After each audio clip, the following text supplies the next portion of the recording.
Hey guys, how you doing? I hope everyone is having a great festive season. I saw something interesting about this jingle bells thing. Yeah, maybe black people shouldn't be celebrating this stuff. But anyway, that's not the purpose of the video today. I just want to say thank you for clicking onto this video, and please subscribe to my channel. Help me get to 2,000 subscribers before the end of January, so we can keep pumping some really good discussions, and also keep giving you just information and learning from each other. I love the comments. Please add something in your comments. I learn a lot from that, and I like to exchange, information. Someone says something, I reply, and that's how we teach each other. No, it's not fighting. Just trying to educate each other and trying to find our papers, trying to find who we are, especially for black people, because history has been messed up and to make us look bad in a lot of ways, and we want to put a stop to that. Okay, so today I want to clarify something, and it's something I saw on African Diaspora News channel, which is run by Phil Scott. I like Phil Scott. I like the channel. I think he's doing an amazing job, and I wish the brother all the best, and I'll continue supporting him by watching their channel and not skipping the ads. So and that's how we support each other, in this space. But this is not about fighting or hate. But I just want to clarify something, because sometimes we hear these things and we try to understand them without really looking into the details of this. I'm gonna take you back. This is where Phil Scott says, "Dear Congo and Zambia sign away their cobalt supply chain, okay, to the US." But did they do that? That's the question. Did they really sign away their cobalt supply chain? And if they did, what's the alternative? That is there another way they could have done it?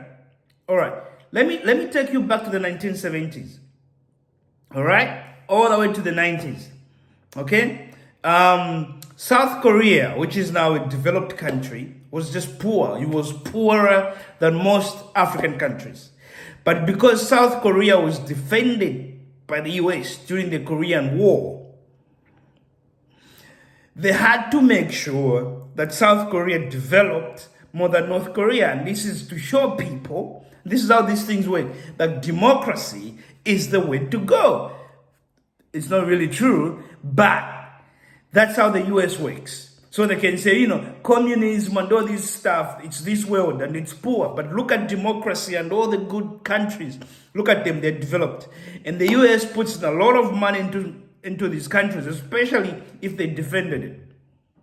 In this case, and there's another country which was taken by another group of people or countries, or another sort of government ideology, and which is communism in the case of North Korea. So the US has to prove a point why democracy is good than the other stuff. So this is what used to happen. They caused so many wars in Africa. So many wars. They replaced true leaders with dictators so they can take all the stuff for free. On the other hand, they were pumping $50 billion into North Korea almost every year. Into South Korea almost every year. And South Korea developed a plan, obviously helped by the US, where they looked at certain families that were already doing business, and they were funding them, because sometimes some people just know how to do business. And South Korea started funding these people, and to say, we want you to develop something. Even when you fail, don't worry about it. Keep going. They started funding these families, and today that's why we got the Hyundai. Hyundai owns Hyundai and they own Kia. And these are now global brands. And South Korea, the economy shot up. Because America, the World Bank, the IMF, they were all trying to help South Korea. On the other hand, they were sucking the blood out of Africa, right? So here we are today. America gives $55 billion to Africa with 55 countries, depending on who you ask. Remember, there's Somaliland, not Somalia. It's not part of it. So depending on, if you ask someone from Somaliland, they're going to say 55 countries. Obviously, if we go by the UN, 54 countries. They give them $55 billion. And everyone is thinking that's a lot of money. That's nothing. They used to give that to one country. Remember, and they did that almost every year. While at the same time, you know how much they were giving to Africa at the same time? $800 million for the whole continent. $55 billion is nothing. If it was $55 billion a country, then it will mean something. America, if they truly want to help Africa, which I don't think they do, they could be, they would need to be spending at least $1 trillion just on Africa. Imagine, look at the money they are spending in Ukraine. They are not gaining anything from that. I think they're gaining something. And that's making Lockheed Martin and all these other defense, the so-called defense, which is just offense, ammunition producing companies. America are doing very well. If you haven't invested in Lockheed Martin, look at that and do your research. They are up quite a lot since this thing started in Ukraine. I'm just telling you. And what has happened during that time was they were giving like $1 million, like $800 million to African countries. Even up to today, $55 billion for the whole continent is nothing. It sounds like a lot of money, but it's nothing. But let me tell you why the next phase has changed. There's a shift. Globalization is gone. Let me tell you that. Globalization is a thing of the past. Now it's nationalism that's coming up. The US wants all companies to leave China. The US wants all mining companies to be mining in the US. Why did companies leave the US to go and mine in places like Africa, South America, and Australia, and all this stuff? The reason why they did that, because it was quite expensive to do it in America. But you know what the US is doing now? If you are mining things like cobalt, nickel, all these minerals that are being used for the next industrial revolution, which is electric vehicles and all this other stuff that's going to come with it, you can mine in the US and we will give you 40% off. 40% off your taxes. That's a lot of money. So now, and the US will make sure that the minerals mined in the US are bought first before any other minerals. And then the next step from that, if the US itself cannot supply enough minerals, then they have to look outside. But they're only going to look outside to countries that they have a free trade agreement with. In Africa, believe it or not, there's only one country where they have a free trade, which they have a free trade agreement with, and that's Morocco. And if you look at Morocco, they're doing quite well. Okay? The other countries from that, most of them are European countries, in a way, like European. You look at Australia, which will be the biggest beneficiary to what's coming next, about how the regulations are going to be changed in America. But they're serious about this. I tell you what, there's a company in America, in Australia, called IGO, which deals in most of these minerals, the nickels, the cobalt, the copper, the lithium, you name it. Right now, this company cannot sell to America. They're not even listening to them because it's owned partly by a Chinese dude. So now this thing is about color. It's about nationalism. If you're European, you'll get to a point where you might not be supplying to the US. But this is what the problem is. The US, whether we like it or not, is the biggest market in the world. You gotta supply stuff to the US if you want to make real money. Okay? The biggest market in the world. So here we have the president of Zambia and the president of Congo. They've been talking about developing not just mining. Before you guys heard this happening at the US summit, we've been hearing, I'm from Zambia. Here, let me tell you something about the new president of Zambia. He's only been in power for 1 year. He's given the country free education, right? He's the richest man in Zambia, and he made all his money before he entered politics. He's been in opposition for the past 20 years. He's been jailed for stupid stuff. Since he started making money about 30 years ago or so, 25, 30 years ago, he has about 20 kids every year that he helps sponsor with education. This is because he did all this before he became president. Now, since he became president, he's made education free. When he said he was going to make education free, no one in Zambia believed him, because we were told about how it was very expensive undertaking. But he's made education free. Today, children in Zambia can go to school for free. And guess what? Schools are flooded with kids. Kids are sitting on the floor just wanting to learn. That's what this free education has done. And some of you now can laugh and say, oh, kids sitting on the floor. But to the president, and he said this, he said, that's the challenge now for us to solve. That's something that's solvable. So what do? We're going to build more schools, and we're going to make sure you in every community, all the capitals, you start producing more desks. And the schools we want to bring into your communities, they'll be buying desks from you. We're not gonna be importing these desks. So that's one thing he's done. Secondly, he hired about 30,000 teachers, 11,000 nurses in his first year. Second year, and before I go to even what he did in the second year, all civil servants in Zambia, in the previous government, some of them were not even getting paid for like 6 months. That is thing of the past since he became president. All civil servants got a pay rise. Even this year, they got a pay rise of about, I think it was about 8%. This year, they have a pay rise of about 10%.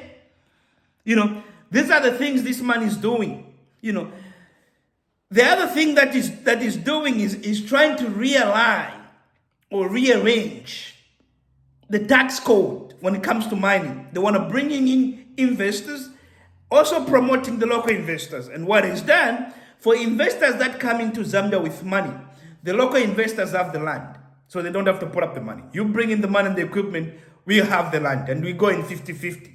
That is next rule, So, the president of Zambia, I don't know much about the president of Congo. But so far from what I hear, there's also things are improving there. There's one part I don't like about him though, right? But the president of Zambia, I'm not trying to be biased here, he's doing something in that country that's remarkable. This man, he doesn't get paid presidential fees because he's already rich. So what he's saying is use this money to invest in education instead of paying me. There was a private jet, a very fancy private jet that the previous government bought. Brand new. It was like $60 or $80 million or something like that. He's coming president. He's never flown that jet. If he uses the old jet, which was still in perfect condition. The new jet, he just sold the new jet.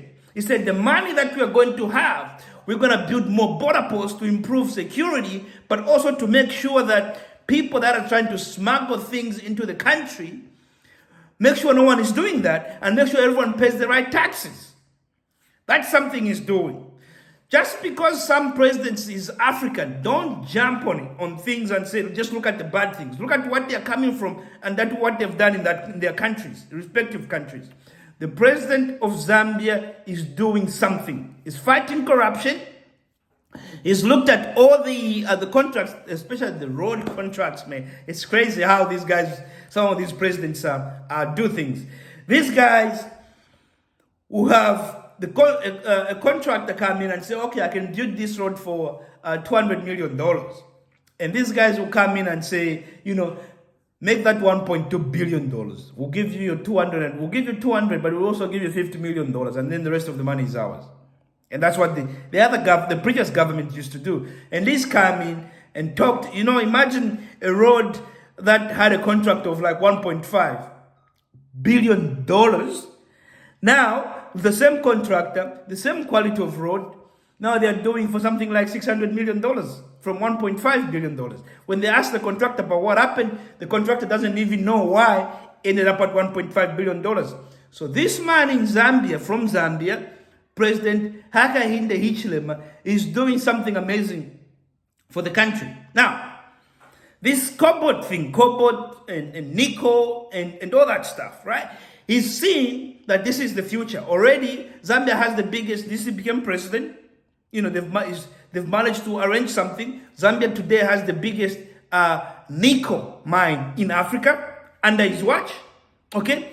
And since he became president, before he even became president, he was talking about, we have so many minerals in this country. What we need to do is not only for us to be mining these things, but we need to add value to it. If America is going to be the future, the leader in producing cars, remember, even with cars, all these Korean brands, they want to sell in America because, like I said, that's the biggest market. We want to be part and parcel of that. And what are we going to do in Zambia?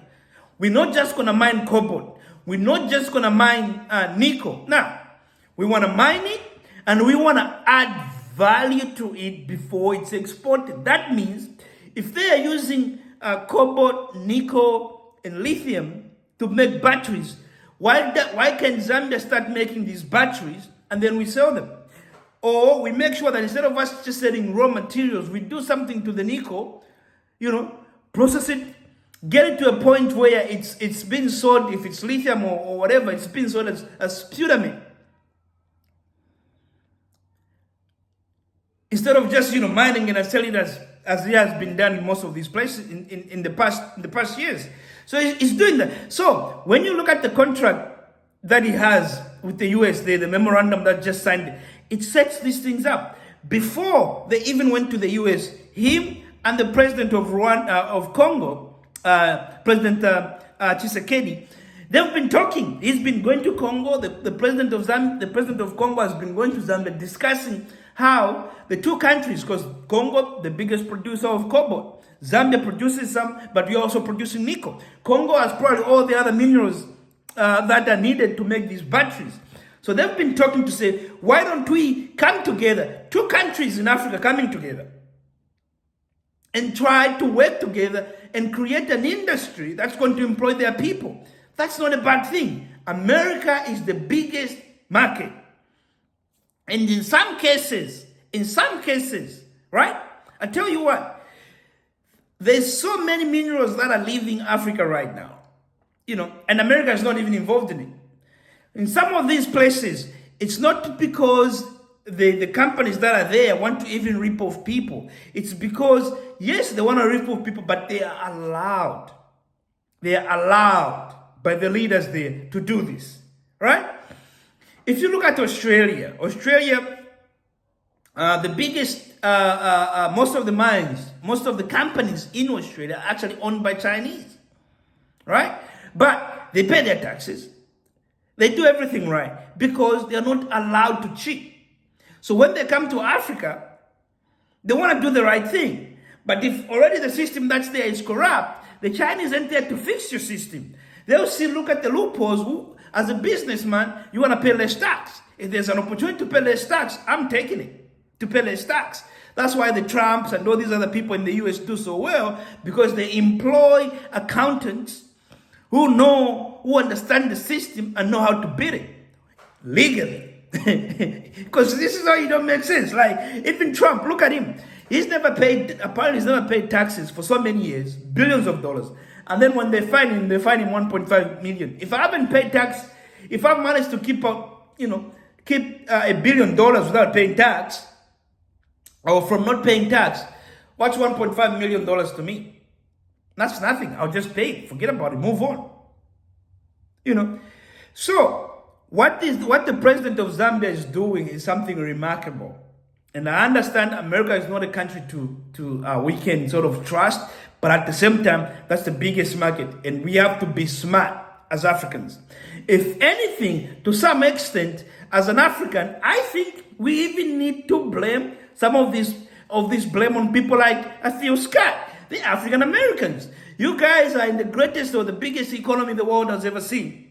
Thus far, I know about all the troubles, I know about all the things that you go through, but you're also not looking at the opportunities that you can use there. You know, you got the best universities in the world.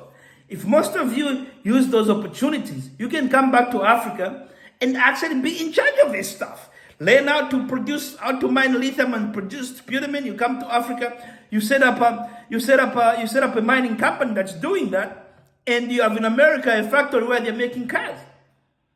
You know, but you guys are not doing that. You know, the people that are African American who are educated, most of them don't even want to mention Africa. You know, and then there's another group which are just busy fighting each other or being influenced to fight each other. You know, so you guys also need to come to a realization that you're very important people in the development of Africa. If you put your act together, you know, Phil Scott, and I know you mean well, but do your research a bit more. Just don't look at little things and assume, because in the background you are thinking all the African presidents are there to just get ripped off. No, we have a new breed of African presidents. And the Zambian president, even the Congolese president, is doing something. The only part I don't like is how he likes to blame Kagame for stuff. Congo is not poor because of Kagame. Rwanda is where it is today. It's doing great because of Kagame. Congo is poor because of its people and its leaders. You know, and that's something you have to wake up to. You know, and mainly Congo is poor because of Europeans in Congo. The UN, they steal your stuff. Everyone else is stealing your stuff. But you want to snitch on Kagame to let the US punish them? Come on now. That doesn't even make sense. And that's the divide and conquer, which I don't like, personally. You know, but the cobalt, the nickel, all the supply chain, I get where these guys are going to. Very soon, we are going to see factories in Africa. The new president in Zambia, Zambia used to produce more copper than Congo. Congo today, they are producing more copper. And because of the new president, the more you can produce, the more revenue you generate. And Zambia has realized this. That's why this president has said they're going to increase the tonnage of copper being exported from about 700 tons to about 3 million tons in the next 10 years. And they are working on that. And this memorandum with the US is part of that. If you want to export something, you got to find buyers. You can't just export. You just don't export anyhow.